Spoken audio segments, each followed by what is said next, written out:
Всем привет! Меня зовут Нина Заславская. Самый частый вопрос от вас, который вы мне пишете в комментариях, это как правильно сделать красивый градиент и как укладывать пигмент равномерно, чтобы не было пробелов при заживлении. Посмотрев это видео, вы узнаете, как правильно это делать. Кстати, сегодняшние брови я буду выполнять очень популярной машинкой на сегодняшний день. Это Defender Onyx. Стоимость этой машинки порядка 17-18 тысяч рублей. То есть она очень доступная и подходит абсолютно на все зоны. Кстати, с волосковой техникой она тоже прекрасно справляется и подходит как и на контурные процедуры, как и на пудровую растушевку.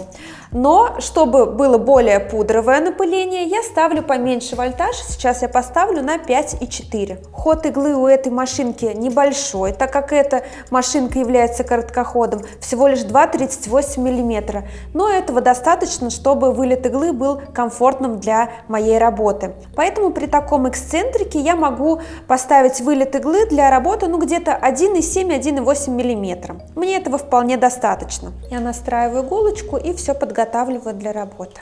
После чего я сейчас намечу мою форму на латексе.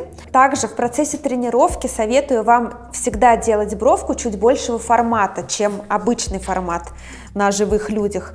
Так легче разобраться в градиентах и что куда идет. Я намечаю свои главные точки.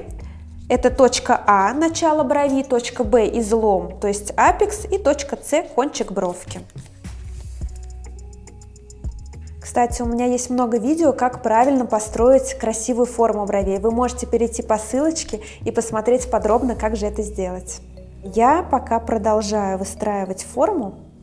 И самое важное – это как же красиво распределить градиент. Ведь можно знать все, как правильно держать машинку, как укладывать пиксели, чтобы прокрас был равномерным. Но некрасиво распределить градиент, и бровка будет просто плоская. Ведь нам нужен объем в бровях, тем самым, чтобы был красивый переход цвета. Поэтому мы сейчас уделим с вами внимание именно градиенту и распределению цвета.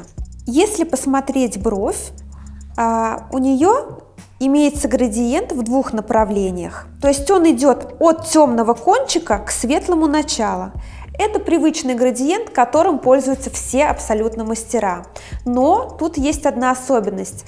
Помимо горизонтального градиента, бровь также имеет вертикальный градиент. То есть можно вот так стрелочкой тоже обозначить, что из темного низа она имеет светлую верхнюю границу. То есть если посмотреть на низ и наверх, нижняя граница будет более четкая и темная, а верхняя граница будет более пудровая, легкая, и она должна как будто бы растворяться. То есть при нанесении пигмента мы даже немножечко будем выводить пудру за форму, чтобы бровка не имела супер такой четкости. Ну а внизу мы как раз будем добиваться именно плотного прокраса. И при этом мы будем использовать более мелкий штрих, чтобы быстрее и плотнее уложить пигмент. Также можно схематично это все вот так расчертить и представить, понять, где же какой участок, где яркий участок, где более светлый. Например, если разделить бровь на три части, вот так 1, 2, 3 поставить, получается самый темный участок под номером 1, вторая серединка – это что-то между, и третья головка – самая светлая зона. Но что касается вертикального градиента, мы тоже можем разделить вертикаль бровку на три части. То есть низ под номером 1, серединка опять под номером 2, и под номером 3 у нас верхняя зона самая светлая. И во всех, получается, секторах будет вот такое разделение. Таким образом понятно, нижний сектор самый темный, второй сектор переходная часть, и третий сектор самая светлая. То есть тут нужно учитывать, чтобы у вас был плавный переход цвета, чтобы не было такого темный хвостик и сразу светлая там серединка брови. Все должно быть очень плавно, и незаметно этот переход должен читаться. Также есть еще одна особенность, о которой я рассказываю своим ученицам, и это выглядит как детская разукрашка, конечно, но зато это прям максимально понятно и вообще уже никогда не путаешься. Сейчас я с вами тоже поделюсь. Кстати, почему у нас верхняя часть самая светлая на бровях. Почему не нижняя часть брови самая светлая, то есть не наоборот? Потому что у нас свет всегда падает сверху, то есть искусственное освещение, лампочки наши, да, люстры. Солнышко светит сверху и освещает как раз верхнюю границу наших бровок, поэтому она не имеет четкости, она самая освещенная, а тень как раз-таки падает под бровью, поэтому там потемнее всегда выглядит. Мы всегда в работах стараемся добиться максимальной натуральности и придерживаемся таких основных принципов. Да, вот здесь вот солнышко сверху светит. Также можно это отнести к градиенту. Например, вот смотрите, по оси, которая формирует нам изгиб, то есть апекс, можно так прямо его назвать, мы вот здесь вот, допустим, у нас солнышко, восход солнца. Представим так, нарисуем картину у себя в голове. Вот у нас и здесь солнышко, и от солнышка у нас исходят лучики, то есть лучики можно вот так прям продлить, да? И смотрим, до какого места в первую очередь дотрагиваются наши лучики.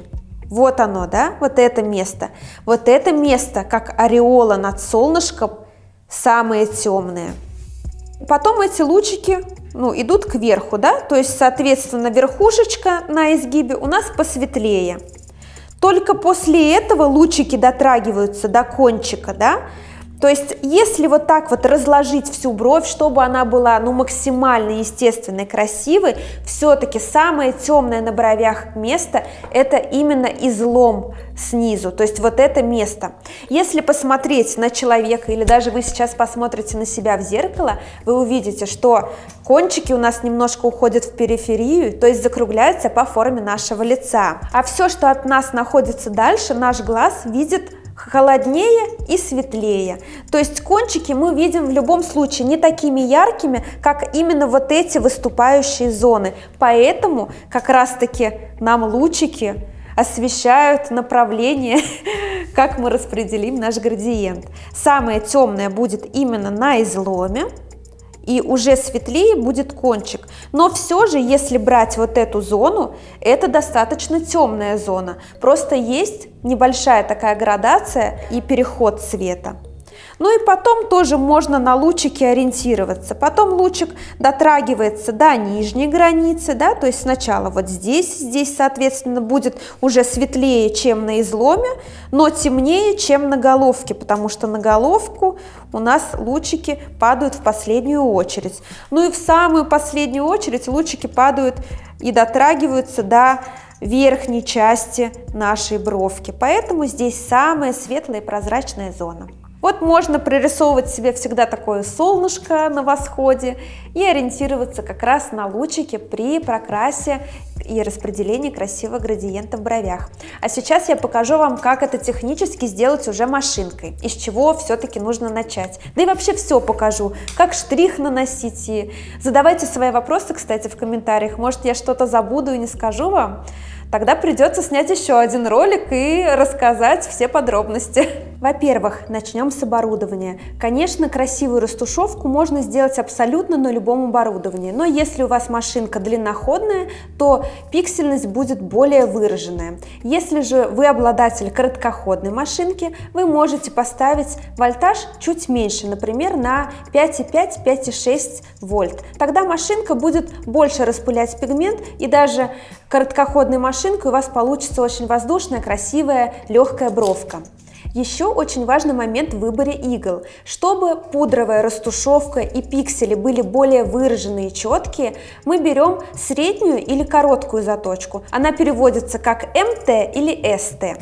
Если вы берете острую заточку, то вы больше цапаете кожу в процессе процедуры, может больше кровить или бровка будет более красненькая. Но и пиксели будут мелкие, потому что заточка очень-очень острая. Такая заточка подходит больше для каких-то контурных работ, для волосковой техники, выведения тонких стрелочек, либо же контура губ. Сегодня я вам продемонстрирую на латексе, как правильно технически выполнить штрих, чтобы получилась пудра-пудра, какие приемы использовать при нанесении пигмента, чтобы остаток был максимальный при заживлении. Все это вы узнаете прямо сейчас. если досмотрите, конечно же, мое видео до конца. Итак, я приступаю к латексу, и первым делом мне нужно распределить красиво и грамотно градиент. Как же это сделать, чтобы не запутаться? Мы всегда должны начинать с самых темных частей и плавно-плавно передвигаться к более светлым, то есть головке брови. Поэтому мы начинаем с кончика, прокрашиваем акцент, с которым мы с вами уже разобрались, да, то есть он на изгибе у нас под бровью. И потом уже, только прокрасив эти части, мы передвигаемся к серединке и в самую последнюю очередь красим головку брови. Чтобы работать без коррекции, да, как многие мастера заявляют в рекламе, конечно, мы понимаем то, что мы не можем быть уверены на 100% в результате приживления пигмента, но мы можем примерно спрогнозировать, как заживет. То есть, если мы работаем частями, как сегодня мы научимся делать, и прорабатываем каждый миллиметрик всех секторов брови, сравнивая их с друг другом, чтобы получился красивый переход цвета-градиент, тогда вы уже можете обезопасить себя и быть уверенным, что приживление будет отличным. Итак, поехали. С чего начнем? Как я уже сказала, мы начинаем с хвостика, и во второй и третий сектор даже пока не ходим. Мы должны себе поставить задачу и выполнить ее полностью, то есть закрасить равномерно и красиво кончик брови. Поэтому, если сравнивать верхнюю часть и нижнюю часть бровки, я анализирую, где светлее на бровке, сверху или снизу. Конечно, мы знаем, что нижняя граница более отчетливая, более плотно усажен там пигмент, чем сверху. Сверху у нас такая пудра, и бровка как бы растворяется, то есть четкости нет. Поэтому, конечно, я прокрашиваю с самого темного, то есть с нижней границы брови. И сейчас первым делом я ее слегка намечу, чтобы она у меня была более ровная и четкая. И здесь есть тоже одна особенность, каким образом намечать. Я должна наметить эту линию очень быстрым штрихом, потому что если я буду намечать медленным штрихом и вот так вот как бы примахиваться к этой линии, у меня получится четкая линия. Таких линий нам не нужно в растушевке, потому что когда заживет, линия может зажить ярче, чем внутри закраска. Ну, получится как разукрашка, да, детская. Поэтому я должна очень легким, быстрым движением, где-то 5 мм, наметить по своему эскизу. Вот у меня получилось где-то 7 мм, это не принципиально. Я наметила и пошла веером растушевывать. То есть очень важно при равномерном прокрасе, чтобы добиться вот такой равномерности, не было никаких пятен, и у вас все было круто прокрашено, мы должны использовать прием сеточки, то есть перекрещивать немножко свои штрихи. Вот я пошла горизонтальным штрихом и немножечко меняю угол наклона, то есть буквально там 2 градуса. Изменяю, и у меня получается сеточка, то есть нахлест одного штриха на другой. За счет того, что я перекрещиваю штрихи, они получаются, ну, вообще растворяются, то есть друг на друга штрихи. Каждый штрих у нас ведь состоит из точек, да, достаточно далеко друг от друга посаженных. Это все перемешивается, и получается такая вуальная прям растушевка, даже не читается вот это направление. В отличие от того, если вы будете все горизонтально прокрашивать в одном направлении, у вас, во-первых, могут получиться стыки, а во-вторых, ну, не совсем равномерный прокрас, и будет прослеживаться вот эта вот контурность вашего штриха. Поэтому я себе отметила вот это место, чтобы была ровная нижняя граница, да, чтобы я уже за эту линию вниз не выходила. Причем сверху, обратите внимание, да, я как бы делаю плавную растушевку, вот эту линию увожу сначала к серединке, а потом к верху. И делаю штрихи внахлёст, такое веерное напыление.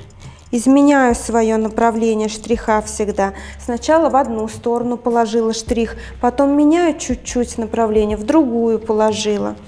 Вот таким образом я топчусь на одном месте и прокрашиваю несколько раз, прям прохожусь по одному месту, чтобы сразу и побольше уложить пигмент на первом проходе. Только после того, когда я прокрасила все, я двигаюсь дальше, да, вот такими кусочками мы красим. И я Плавно перехожу к нашему изгибу, к самому яркому месту во всей нашей брови. Поэтому еще намечаю следующий участочек и опять эту линию как бы поднимаю к серединке, чтобы она не читалась, да, вот такими мелкими штришочками. Причем, обратите внимание, я прокрашиваю мелкими штришками, и направление этого штриха маятника, да, у меня на себя. То есть я вот так в разные стороны не крашу. Понятно, что на нижней границе у меня более мелкий штрих, чтобы мне плотнее сразу уложить пигменты, там было поярче. А кверху, даже уже на первом участке хвостика, несмотря на то, что там достаточно яркий пигмент, ну, темный, я все-таки немножко увеличиваю размер своего штриха, например, где-то снизу по 3 мм у меня длина штриха, а сверху, ну, где-то 5-7 мм. И получается уже за счет увеличения штриха более пудрово. То есть, видите, точки уже стоят на большем расстоянии друг от друга. Вот даже здесь покажу на коврике. Смотрите, длинный штрих и короткий штрих. Вот при длинном штрихе большое расстояние между точек, а при коротком штрихе, видите, какое мелкое расстояние, точечки прям как бисеринки рядом-рядом с друг другом лежат. Здесь получается плотнее, поэтому то же самое мы применяем на бровке, перекрещивая свои штрихи. Вот сейчас мне надо еще серединку немножко прокрасить, меняя направление, да, своего штриха. Причем кверху я поднимаюсь, у меня большой штрих, и я немного могу себе позволить выйти за форму, потому что сверху, да, у нас четкости никакой нет. Мы даже специально немного выходим за форму, чтобы граница как бы растворялась. Но снизу нет, снизу все наоборот. Вот мы дошли как раз до изгиба, и опять я вот здесь намечаю быстрой такой линией. Опять же, смотрите про линии, да? Быстро наметили, линия из точек. Медленно наметили, линия уже из близко посаженных друг к другу точек, то есть она может зажить линией, потому что она, скорее всего, когда вы сотрете, будет прям читаться эта линия, а здесь ни в коем случае нельзя, чтобы линия читалась, потому что у нас растушевка. Вот, наметили быстрым движением линию и сразу ее растушевываем мелкими штришочками по 3 мм.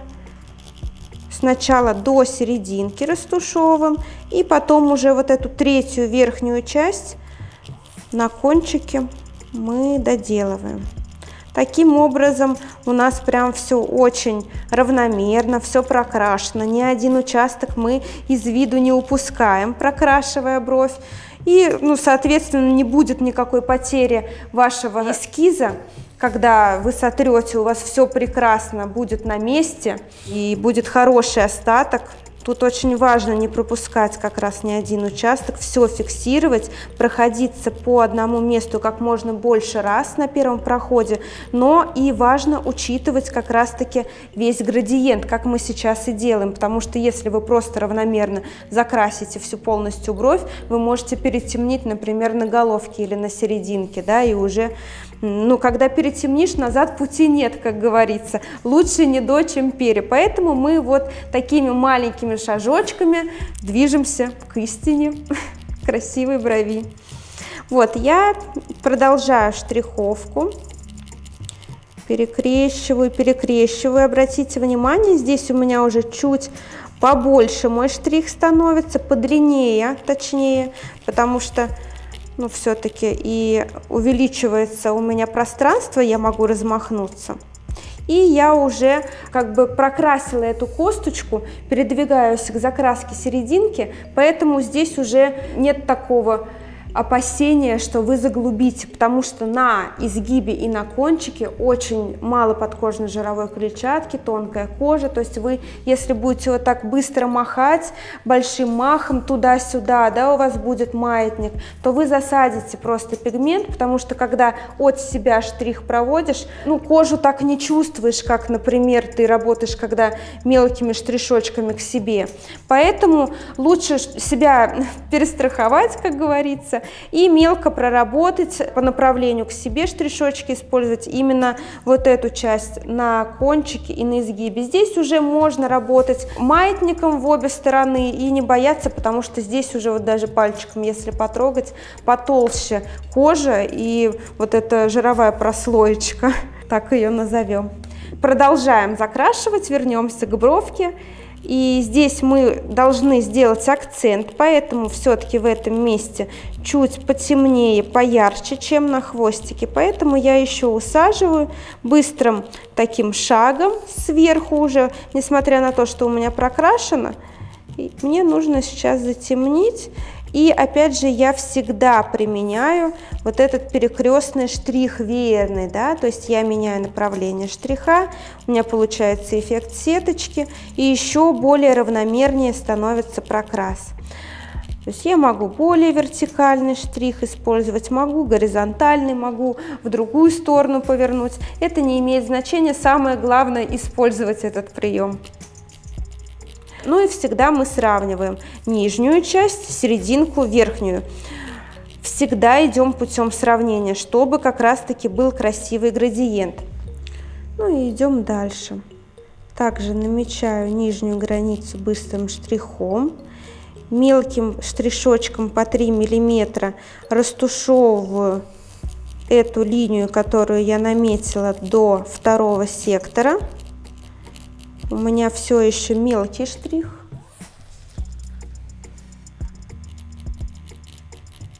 Но здесь уже поменьше моих слоев, потому что уже становится светлее, лучиков достает все меньше и меньше до этого места, поэтому мы делаем более прозрачный, и уже у меня все равно побольше мой штрих по длине. И более пудрово как бы становится, более прозрачно. То есть основная работа вообще как раз-таки вот кончик, изгиб, начало тела брови, а на головке там меньше проходов.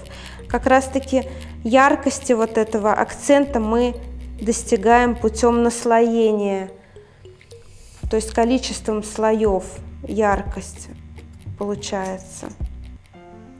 Достигаем. Что сказала, вообще не поняла. Яркости мы достигаем путем наслоения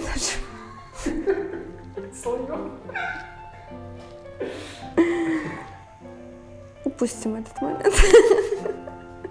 Прокрасила нижнюю часть, сейчас я передвигаюсь к серединке, то есть делаю переходную такую часть, и потом уже кверху, тоже меняя при этом направление, да, не забываем про этот главный пунктик в нашей пудре.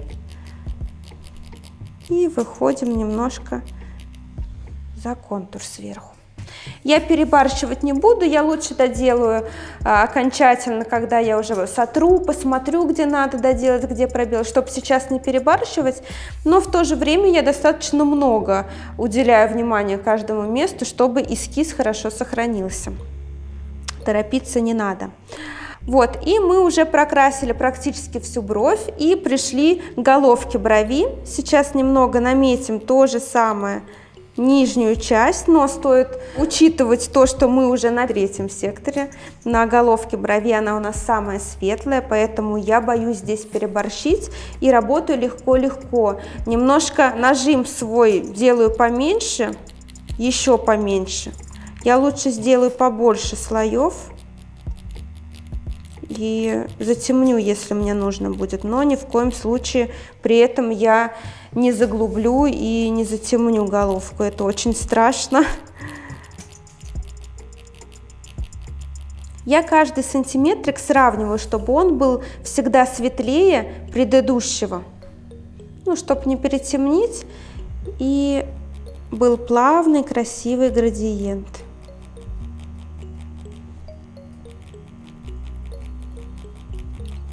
сразу наверх увожу. По верхней границе я также сравниваю, смотрю, чтобы каждая часть была светлее предыдущей. И самый последний ключевой момент, который я, кстати, отдельно разбирала в видео, вы можете кликнуть по ссылочке и посмотреть, как поэтапно, правильно и быстро, несложно рисовать головки бровей.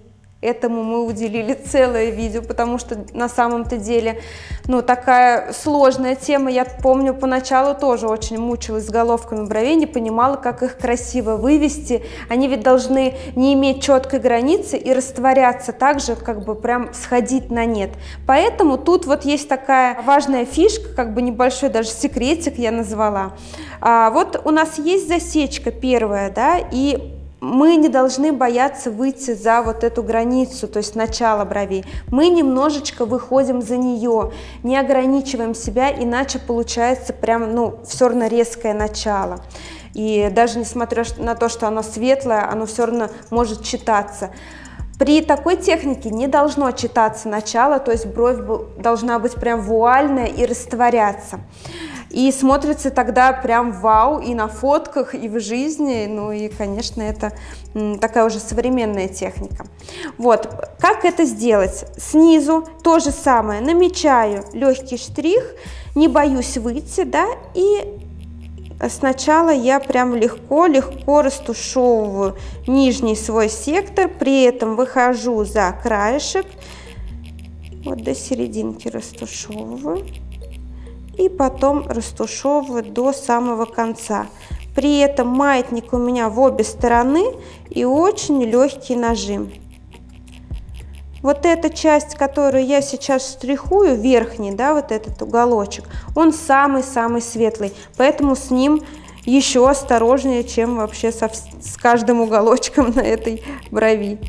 И можно немножечко еще вниз уложить вот так на серединку, потому что градиент все-таки должен читаться, даже в светлом участке градиент должен присутствовать. Но мы сейчас доработаем, уже стерев бровь, просмотрев, как уложился пигмент. Вот посмотрите, я стерла, и какой у меня хороший остаток, практически все готово. Точно так же и бывает на клиенте, когда стираешь, уже не пугаешься и просто дорабатываешь немножко, буквально за второй проход уже все укладываешь. И сейчас, когда я стерла, я анализирую, где мне нужно выровнять пигменты, где еще прокрасить. Вот, например, смотрю, что вот здесь пробел есть небольшой, вот здесь вот ярко, вот здесь тоже небольшой пробел, кусочек. И вот это место надо проработать, потому что здесь посветлее получилось, а у меня должен пигмент от темного к светлому, да, идти. Помимо этого мне нужно еще сделать акцент именно на изгибе, на вот этом месте, которое самое акцентное в бровке, и проработать вот эту зону, светлую зону уже между вторым и первым сектором получается, чтобы тоже был небольшой градиент. Но это в самом конце я буду делать, чтобы не перетемнить, естественно. Поэтому сначала начну с темного. Здесь я прорабатываю очень легким штрихом. Также использую прием веера. Сеточкой укладываю. Наметила и слегка укладываю. Чтобы выровнять, например, где-то в серединке пигмент, я использую более большой штрих и быстро прям прохожусь. Чем быстрее вы проходите, то есть если вы быстро вот так вот штрихуете, и у вас достаточно такой ритм скоростной, так сказать, то вы можете, например, работать на скорости 5,4, 5,5, некоторые даже до 6 доходят, вольтаж ставят. Но если вы, например, очень медленно вот так вот прокрашиваете, у вас медленный такой ритм, то вы и ставите вольтаж поменьше. Например, 3,7 кто-то работает или 4, вот так вот. Я тоже, например, могу на короткоходе поставить поменьше вольтаж, вот, допустим, 4,3, да, и смотрите, у меня будет больше пудрить. Кстати, вот на короткоходах это очень хороший прием. Ставишь поменьше вольтаж и становится более пудровый, потому что все-таки, если сравнивать с длинноходными машинками, длинноходы более такие пудровые, потому что там удар жесткий и пиксель остается более такой выраженный. Вот с короткоходами все-таки немножечко по-другому, но чтобы тоже была красивая пудра, вы можете сразу поставить, допустим, вот на 4,3 или даже на 3,7 попробовать, как удобнее, и проанализировать, как лучше вам, самое главное. Я такими полукруговыми движениями укладываю пигмент, при этом меняя направление своего штриха. И сейчас я сразу протру, чтобы не переборщить, чтобы я видела, как у меня укладывается пигмент. Вслепую никогда не работаем, если не уверены, не красим, потому что можно переборщить, а это самое опасное у нас в перманенте. Вот, посмотрите, как уже выровнялось, да? Сейчас смотрю, опять же, анализирую вот этот кончик. Мне нужно немножко уголок еще прокрасить, потому что все-таки это темная часть достаточно. Мне нужно немножко более его сделать насыщенным. При этом я могу выйти за контур, вот так распудрить. И хочется немного еще сделать акцентнее это место, но с этим местом тоже лучше не перебарщивать. Слишком ярко тоже ничего хорошего. Ну, чуть-чуть еще выровню на кончике большим штришочком таким быстрым. Вот в этом месте.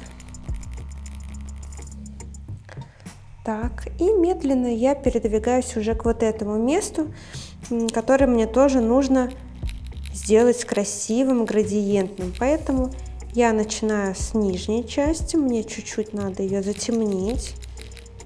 И плавно перехожу к серединке. То есть светлые части оставляю на самый последний момент. И постоянно протираю, чтобы не переборщить. Продолжаю закрашивать.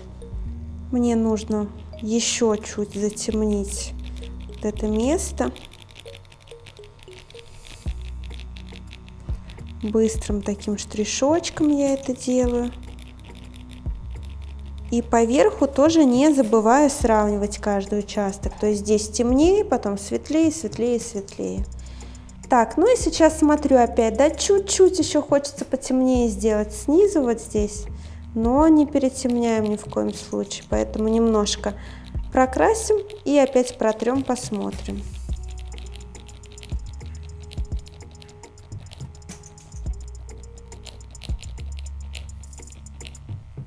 Поверху можно добавить тоже вот такого немножко распудрения.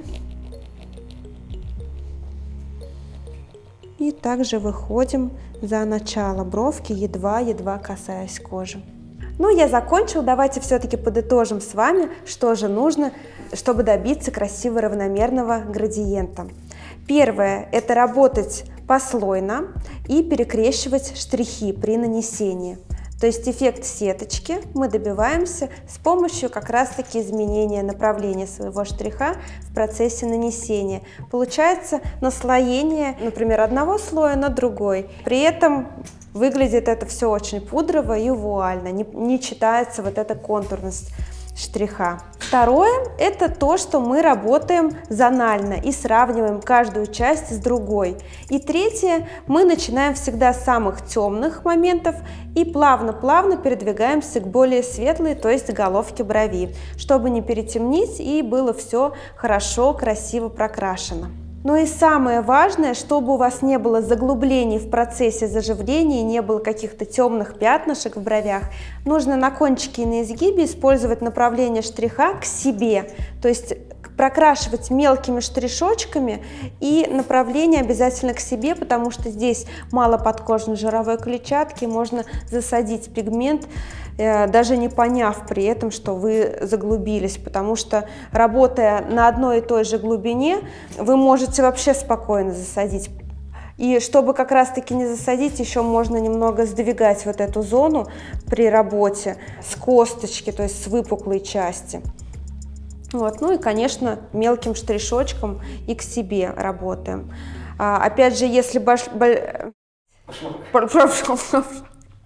Опять же, если вы используете большой штрих от себя, вы можете лишний раз зацепить кожу и заглубить пигмент, поэтому лучше не надо. На изгибе работаем только такими штрихами, как я сказала. Ну а здесь уже можно разгуляться на головке и на теле брови, вы можете работать маятником туда-обратно, при этом здесь все-таки потолще кожа и заглублений никаких не получится. Ну что, желаю вам красивых пудровых бровей. Если у вас остались вопросы, пишите в комментариях, мы их обязательно разберем на следующих видео. Спасибо, что вы со мной. До скорых встреч. Пока-пока.